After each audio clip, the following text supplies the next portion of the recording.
ठाकरेंच्या शिवसेनेचा दसरा मेळावा रद्द करावा, दसरा मेळाव्याचा खर्च पूरग्रस्तांना द्यावा, भाजप प्रवक्ते केशव उपाध्ये यांची मागणी। साताऱ्याचा शाही दसरा रद्द, दसऱ्याच्या खर्चातून पूरग्रस्तांना मदत करणार उदयनराजे भोसले यांचा निर्णय। बीडमध्ये आदिवासी समाज आक्रमक, आरक्षण बचावासाठी जिल्हाधिकारी कार्यालयावर मोर्चा। अहिल्यानगरमधील तणावानंतर पोलीस अलर्टवर, शहरात पोलिसांचं संचलन, धार्मिक तणावानंतर नागरिकांमध्ये भीतीचं वातावरण।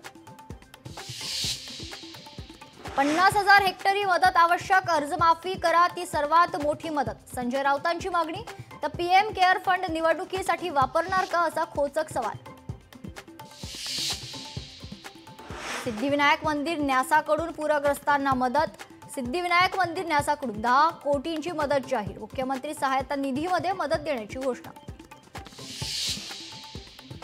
राज्यातील 12वीच्या विद्यार्थ्यांना दिलासा, परीक्षा अर्ज भरण्यासाठी 15 दिवसांची मुदतवाढ, पूर परिस्थितीमुळे अर्ज भरण्यास 20 ऑक्टोबरपर्यंत मुदतवाढ। हात न मिळवणं ही फक्त नौटंकी, सामना खेळवायलाच नको होता, भारत पाकिस्तान सामन्यावर आदित्य ठाकरेंची टीका।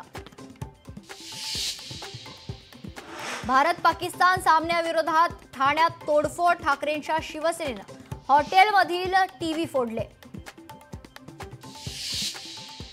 बंडू आंदेकर टोळीच्या अनधिकृत ठिकाणांवर हातोडा, दहशत मोडीत काढण्यासाठी सलग 6व्या दिवशी पुणे पोलिसांची कारवाई सुरूच।